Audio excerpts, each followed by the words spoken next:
Bonjour à toutes et à toutes, donc bienvenue sur ma chaîne. Donc désolé, j'ai confondu deux vidéos là, je les ai retirées, j'ai remis, j'ai fait passer une vidéo avant l'autre, donc vraiment désolé, je tiens à m'excuser déjà d'avance pour cette petite erreur. Donc là on va continuer, donc j'ai passé beaucoup de noir vis-à-vis sur les jantes, voilà, j'ai passé en noir. Alors j'ai mon idée déjà en tête de comment elle va être, donc voilà, donc là-dessus j'ai mon petite idée. Donc j'ai passé aussi en tant que mâle à l'intérieur, voilà, bon plutôt sympa. Bon, en noir je trouve que ça lui va mieux qu'en doré. Donc j'ai passé la plupart des pièces comme je vous ai dit, voilà, donc en noir mat, noir brillant, donc c'est que l'après. J'ai pas encore fait la couleur noire dessus, plutôt sympathique.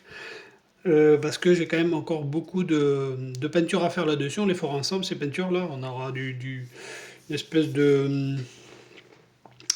Voilà, on va passer ceci, hein, du laiton. Voilà, on va passer un peu de laiton. On va passer du laiton un peu là, ici, un peu là, afin de faire un effet.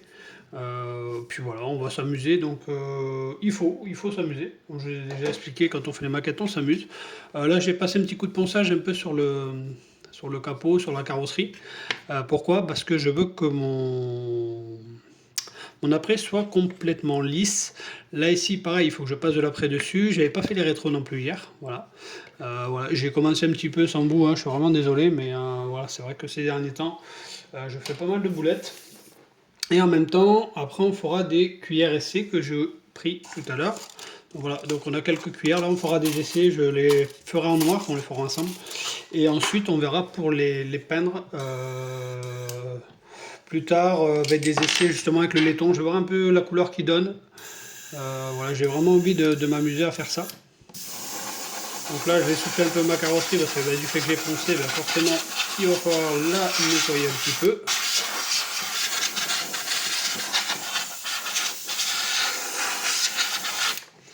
Donc voilà, voilà. Donc hop, voilà, je souffle un peu toutes les parties qui ont besoin d'être soufflées. J'ai pas refait le pare-choc, j'ai refait un peu l'habitacle, tout ça. Tout ça, c'est pas fort bien grave, on va les mettre de côté. On va peut-être même commencer par eux. Donc là, ce que je vais faire, je vais bien secouer mon après. Il faut le secouer, ne l'oubliez pas. On va le diluer un petit peu, pas trop non plus. Parce que bon, là, c'est surtout passer une deuxième couche un peu plus costaud. Alors pourquoi j'ai pensé mon après? Parce que j'ai envie d'avoir un après vraiment lisse. Et je veux vraiment essayer de voir pour avoir une peinture bien lisse au démarrage afin d'éviter trop de poncé. Voilà, tout simplement. Et afin d'avoir un vernis qui serait un peu plus nickel. Bon, ça, malheureusement, j'en suis pas encore là. Je pense que voilà, j'ai pas le vernis idéal pour faire ça, il est vraiment très très souple. Quoique le nouveau, il a l'air plutôt pas trop mal, hein. C'est vrai qu'il est pas trop mal. Il me reste quand même pas mal. Donc voilà, voilà. Là, allez, casse rien s'il te plaît. Donc on a le diluant qui est ici. Le diluant, donc on va se le prendre, et je vais vous tourner un peu. Donc hop là, ne renverse pas tout, c'est pas le moment. Donc dedans il n'y a vraiment plus rien. Donc je vais pas en mettre beaucoup, hein. 2, 3, 4, 5, 6 gouttes. Allez, zou. Hop, voilà, on met les 6 gouttes là-dedans. Vous voyez, c'est vraiment un petit fond de godet, hein. Il n'y a vraiment rien de folichon. Donc j'ai remué mon après. 1, 2, 3, 4, 5, 6, 7, 8, 9, 10, 11, 12, 13, 14, 15, 16, 17, 18, 19, 20. Voilà, on va mettre 20 gouttes. Alors il y en a qui disent qu'il faudrait que c'est un aspect laiteux, tout ça. Bon, moi je bois pas de lait, je n'aime pas ça. Donc je sais pas à quoi ça ressemble à peu près. Là on en est loin. Là on en est loin de l'aspect laiteux, c'est encore un peu épais. On va rajouter encore un peu de diluant. Donc voilà, voilà. Allez, c'est parti. De diluant, j'ai dit. Ah, tu fais des bêtises hein, aujourd'hui. Donc il est où mon diluant? Je l'ai rangé déjà? Ok, je l'ai rangé. Voilà, j'en ai déjà mis partout. Je viens juste de commencer, regardez comment je suis crado. Allez avec des gants si vous pouvez, hein. Franchement je vous le conseille. 4 gouttes de plus. Des fois ça va refermer le bouchon, hein, parce que là vous voyez, là j'en ai vraiment plein sur le bouchon, donc s'il faut le bouchon est dégueulasse. Bon, est sale, excusez-moi d'avoir mal parlé. Et sale, donc forcément, voilà, on a un aspect, je dirais, un peu trop liquide à mon goût. Un peu trop liquide, voilà. Alors il existe aussi d'autres produits, hein, ça je vous l'ai pas dit, mais il existe des produits qui permettent de retarder le séchage de votre peinture et de vos apprêts, afin de mieux les étirer, pour dire qu'ils s'étirent davantage. Ça c'est vrai que moi j'ai pas. Ah, j'ai mis 4 gouttes de plus. Moi ça j'ai pas, et il faudrait que je m'en achète un jour pour voir réellement si on sent vraiment la différence. J'aimerais bien le tenter pour voir, mais bon. Voilà, moi ça là ça me plaît. Voilà, j'ai pas, je sais pas si vous allez bien le voir, vous la caméra, parce que c'est vrai que c'est quand même assez sombre. Voilà, moi cet aspect là me convient, c'est pas trop liquide, c'est pas trop épais. Après chacun ses goûts et ses couleurs, hein, comme on dit, voilà. Donc voilà. Alors je vais essayer directement. Bon, moi je fais pas sur une feuille, hein, je me prends pas trop la tête. Il y en a même qui font ça pour mélanger. Voilà, donc là j'ai mélangé. Voilà, là c'est pas mal. Donc je vais passer sur une matière blanche, plutôt déjà d'office. Ça on verra. Vous voyez, ça fait des bulles, hein, c'est joli. Alors, on y va doucement. Le but c'est pas d'aller vite. Vous entendez le compresseur, hein, normal.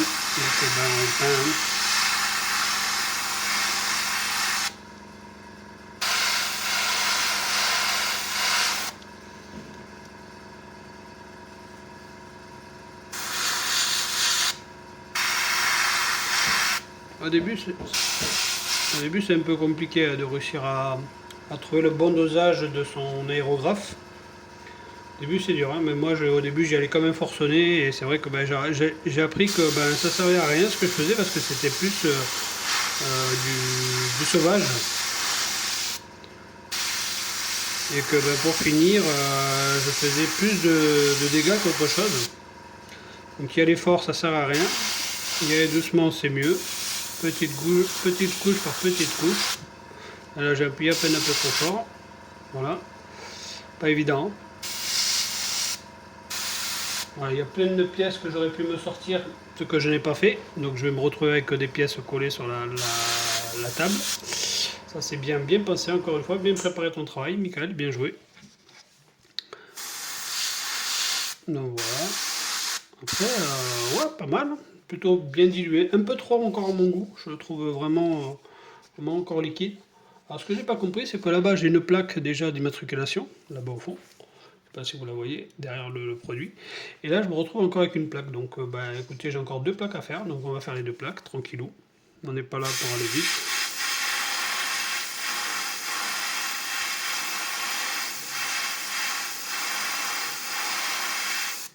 Et plus vous allez charger, et plus...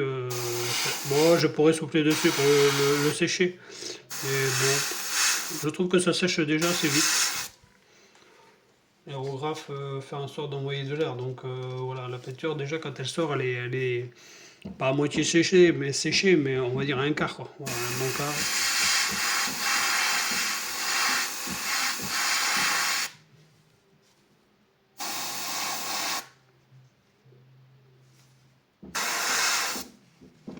Excusez-moi, je reviens.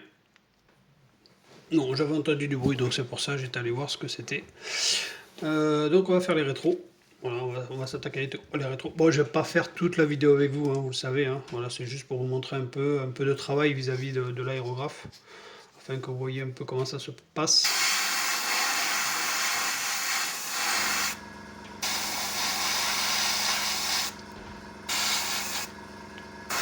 Ce qui est bien avec l'aérographe, c'est que ça peut être ultra précis.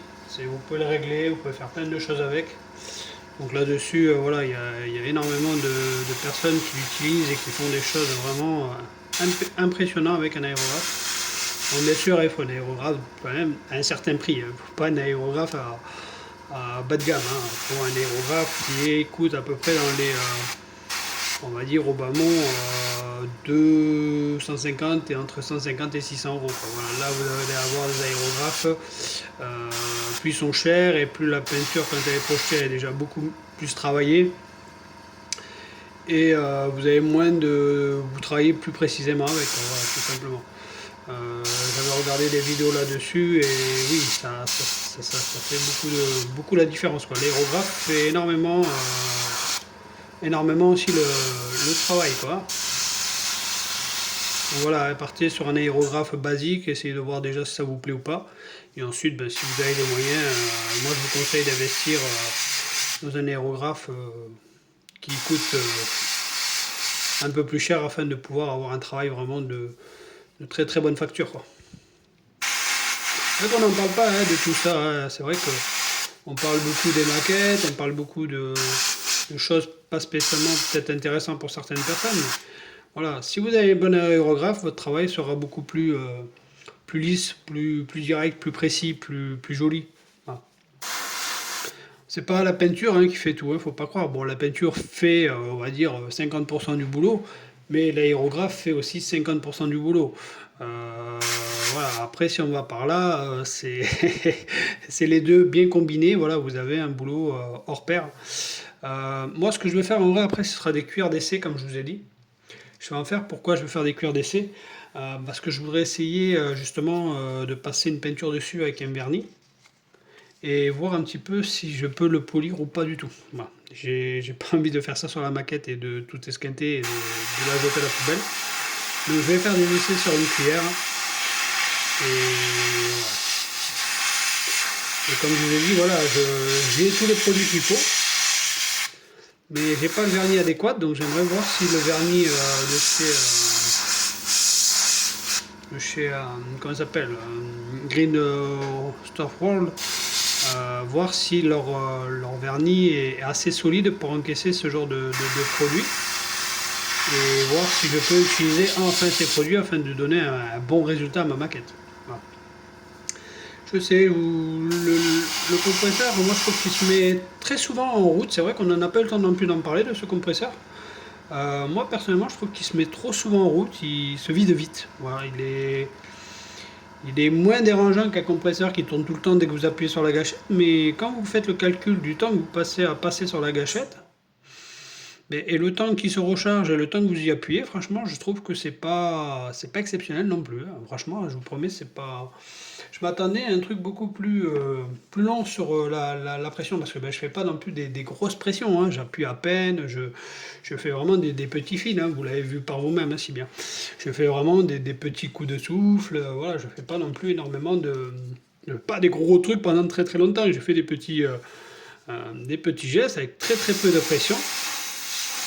Et je trouve que ben, quand même, il se déclenche souvent, voilà, très très souvent. Donc, voilà, donc bon, ben, c'est quand même un 3 litres, hein, c'est pas rien non plus, hein, c'est un bon compresseur et d'une très très bonne marque, il est très reconnu dans le domaine de l'aérographe, mais c'est vrai qu'il se déclenche quand même très très souvent.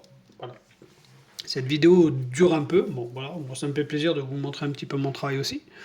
Donc là, ce que je vais faire, c'est repasser peut-être éventuellement un coup un petit peu sur le capot. Voilà, on va passer sur le capot un petit peu. Toutes les pièces là qui sont là, si bien je vais sûrement y repasser un coup, je vais essayer de les fixer. Allez, c'est parti.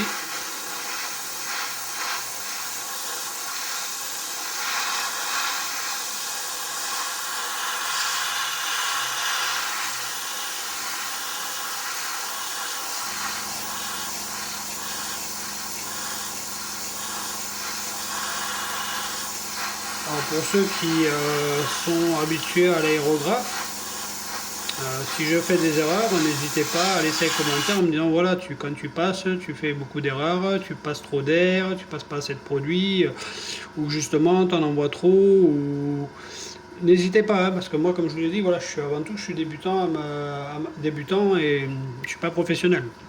Et plus je saurais faire, et mieux je saurais m'appliquer, et plus je gagnerai de temps. Bon, de temps, je m'en fous du temps un petit peu, mais mieux ce sera fait et j'aurai un meilleur rendu, quoi.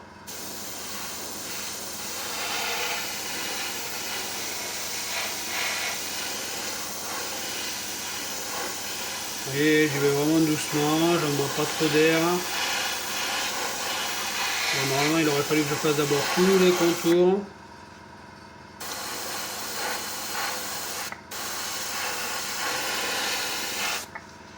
Là, voilà, je suis repassé déjà 2 fois. Je vais repasser un peu à l'intérieur de l'aile, c'est là aussi que j'ai pensé. Voilà. Allez, on continue. C'est pas évident avec le...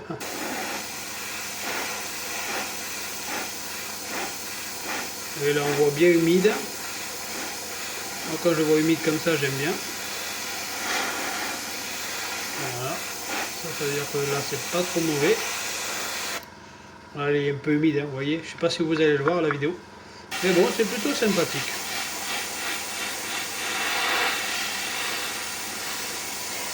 On va envoyer un peu plus.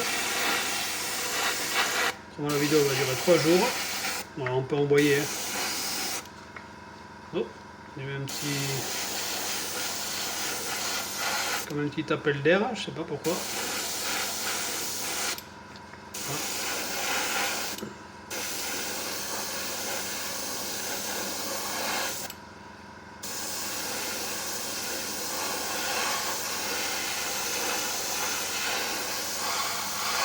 Là, voilà, là c'est humide, là c'est pas mal.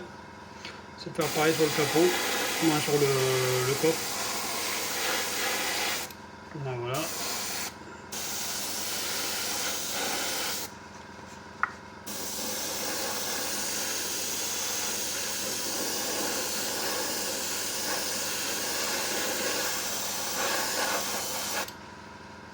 Après, j'ai peut-être pas une super lumière aussi qui me permet réellement d'avoir toute la brillance nécessaire pour regarder justement où je passe.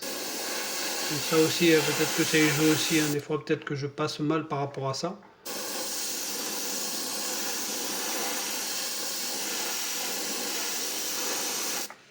Ah, voilà, après c'est pas vilain non plus, hein.